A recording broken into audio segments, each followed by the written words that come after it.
everyone, and welcome back. So today we are going to continue on here in Nancy Drew, the Haunting of Castle Malloy, and fix up the mix that I've done.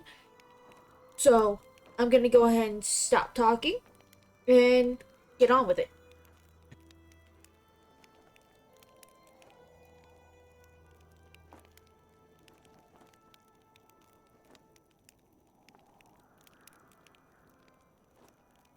Okay, give me a minute.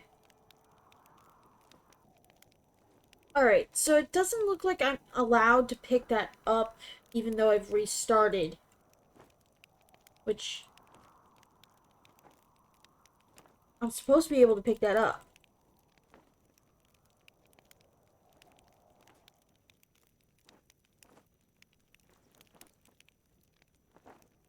So yeah. Let's just see if it's going to allow me to do so at a later time.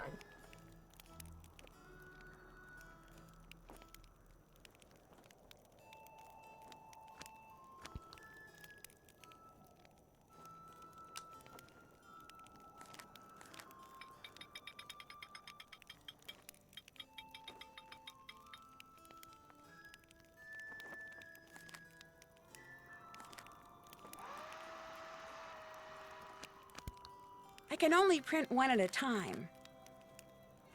Alan Payne. That's kind of weird.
Hi, you must be Nancy Drew. I'm Kit Foley.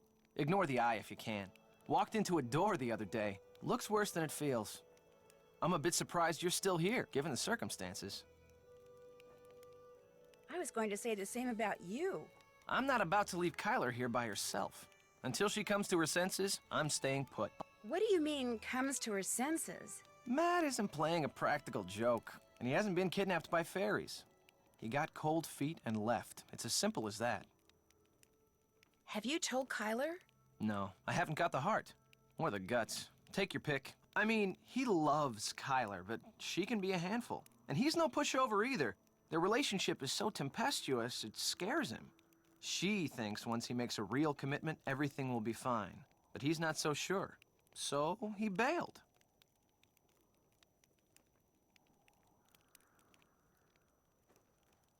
I don't think the possibility that he walked out on her has even occurred to her.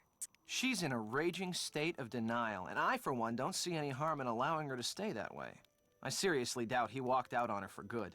It's just that for Matt, marriage is way too much, way too soon.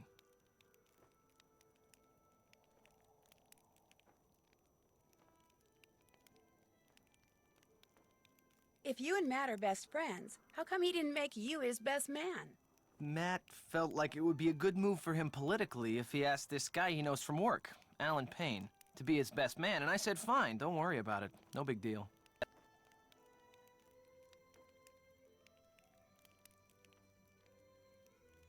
When or how did you realize that Matt had disappeared?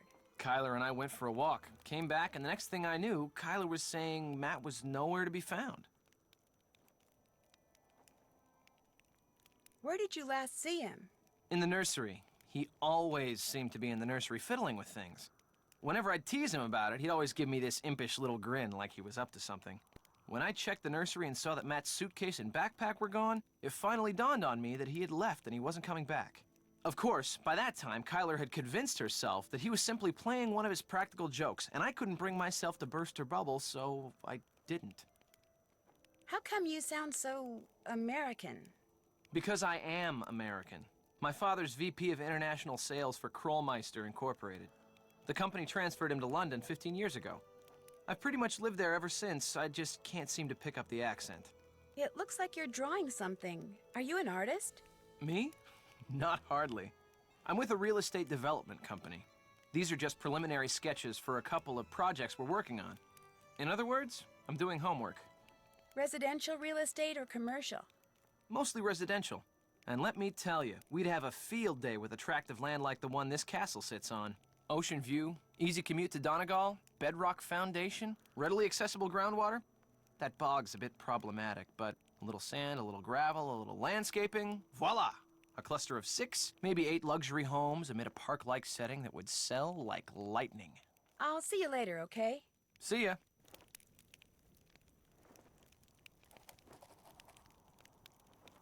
I can't just go snooping around, not with Kit right there.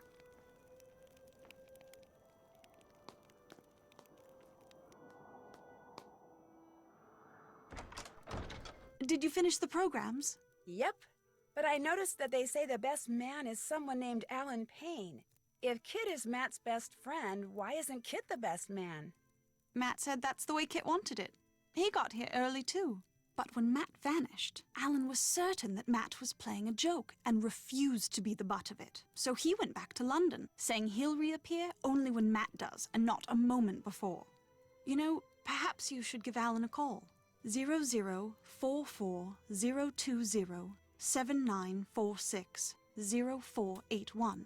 He may have seen something while he was here that could help you find Matt. You'll have to use the phone down the road at the inn, however. My cell phone gets absolutely no reception here. I'll let you get back to your reading. Anytime you want to talk, I'll be right here.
Where are those lights in the tower coming from?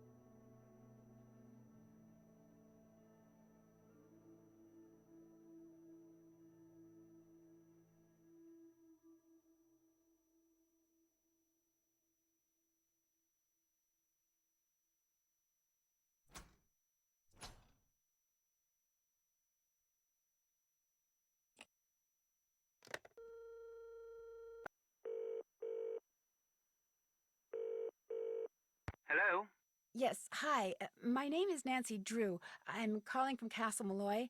I'm Kyler Mallory's maid of honor. Yes, I remember that name. Has Matthew finally put an end to that ridiculous prank of his? No, I'm afraid he's still at it.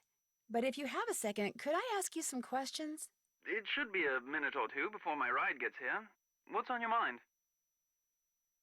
Did you see or hear anything strange while you were at Castle Malloy? If you mean, did I get the impression that the castle was haunted or enchanted or anything like that? No.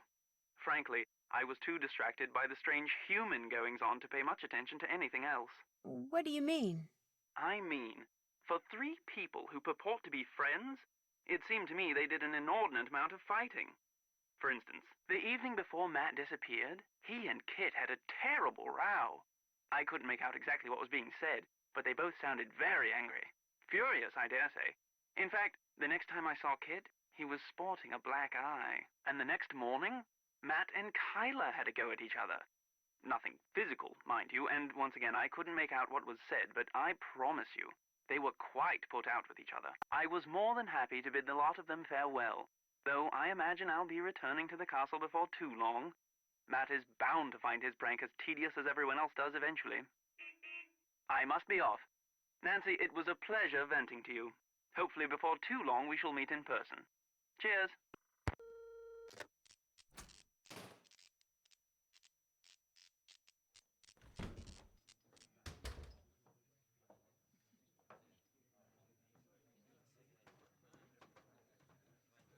So, you're not so keen on staying at the castle after all, then? I'm staying there. I just wanted to talk to you. Come to me for a bit of aid and advice, did you? Well, I've got none to give. Not till I got the day's troubles behind me and a crow's nest in front of me. I don't blame you a bit. I also have no idea what you're talking about. The mixmaid suddenly took ill, leaving poor Seamus on his own, running back and forth, trying to mix and serve at the same time. I heard her soon as I walked in, yet here I sit, dying of thirst.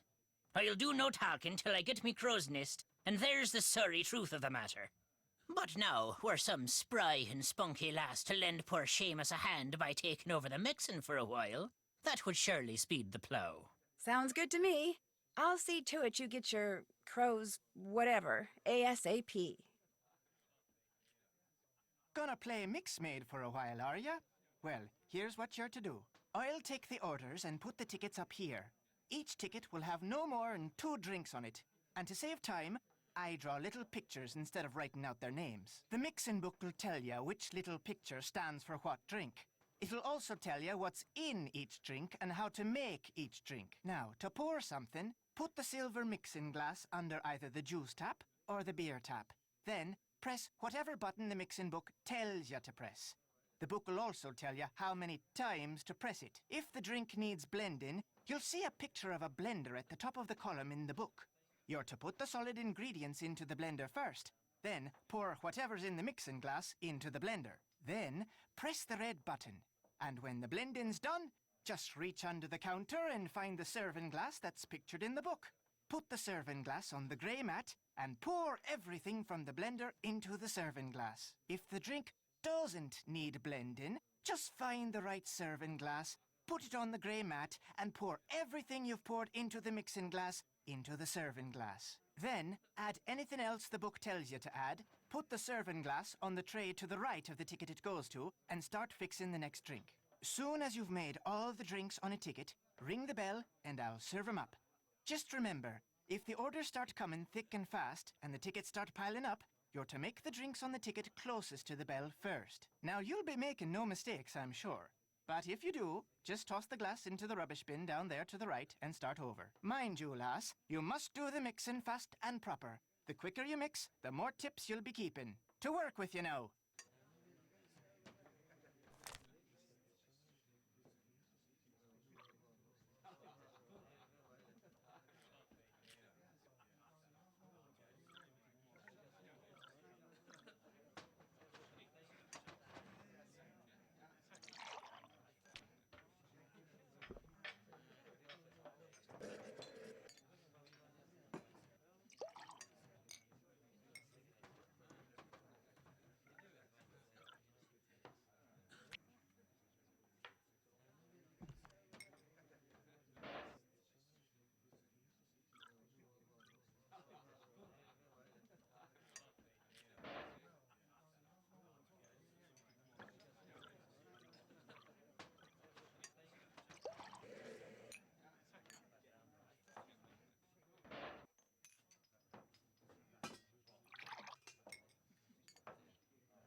You made a mistake, girl.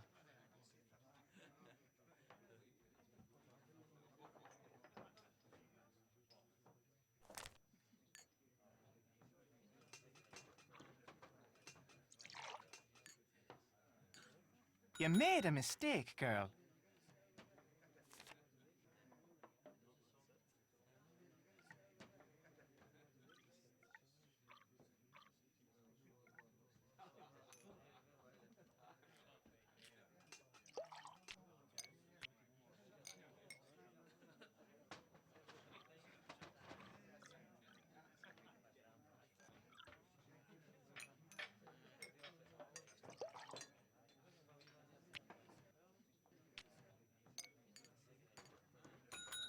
You do fine. You do all fine done and dusted, work, are ya?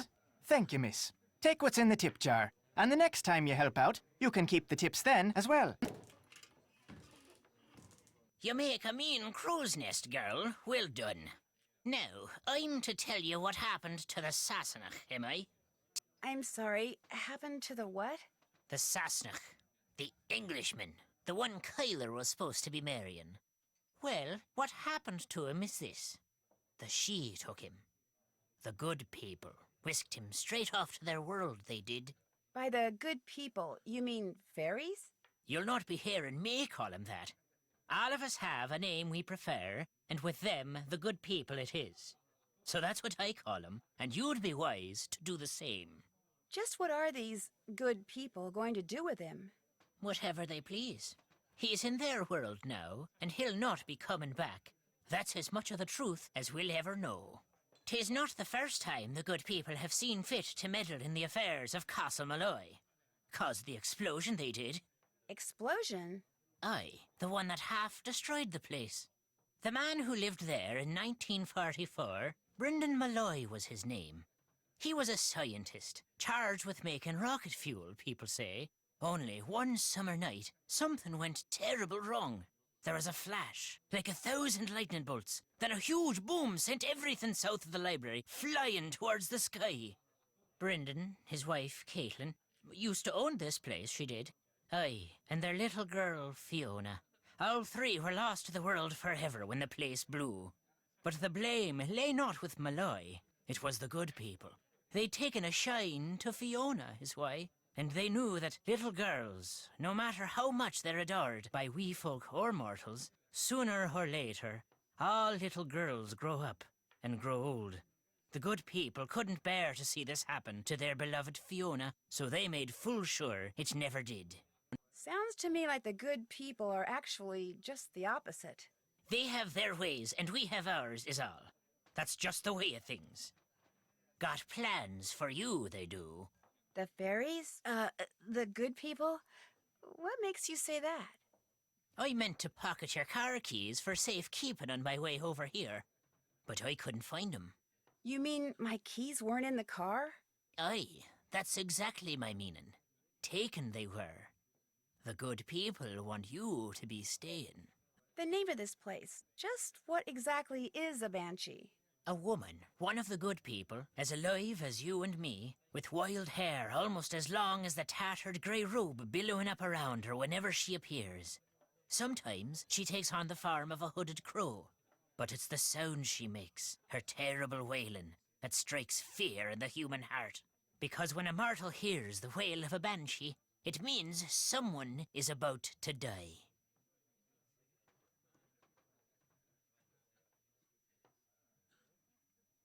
I saw someone with long hair and a grey robe outside the castle tonight. Did you know?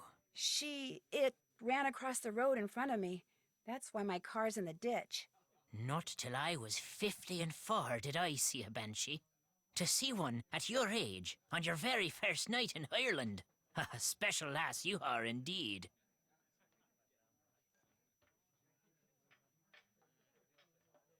Do banshees ever leave things behind, like, say, little dolls? Do not be mistaken banshees for Santa Claus now. A warning is all they leave behind, about something that's coming and can't be stopped. Do you dislike all Englishmen as much as you dislike Matt Simmons? Or is he special somehow? I've little use for any Sassenach. But I took a disliking to this one soon as I laid eyes on him. Arrogant he was, cocky, disrespectful, foolish, always touching things he shouldn't, going places he didn't belong. Worse than a stray dog, that one was. What about Kyler? Aye, Kyler. She's different. She belongs here. It's in her blood. It's the reason she does naught but read up in the library. She'll not be leaving Ireland, mark my words. And if she winds up marrying Mr. Foley, all the better. So, Kit, you like?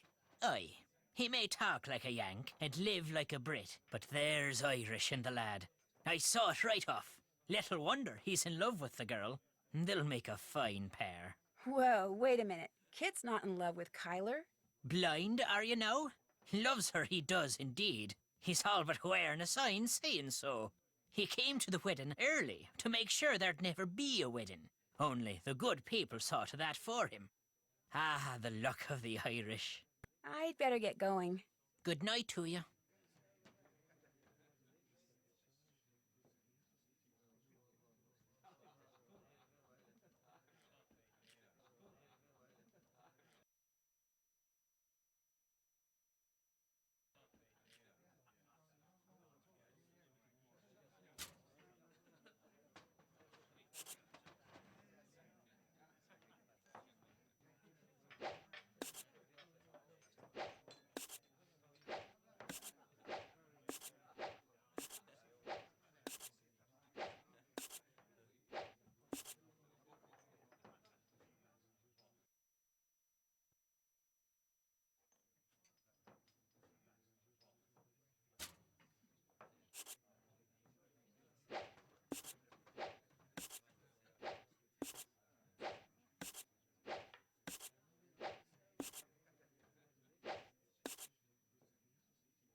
I would like a fortune.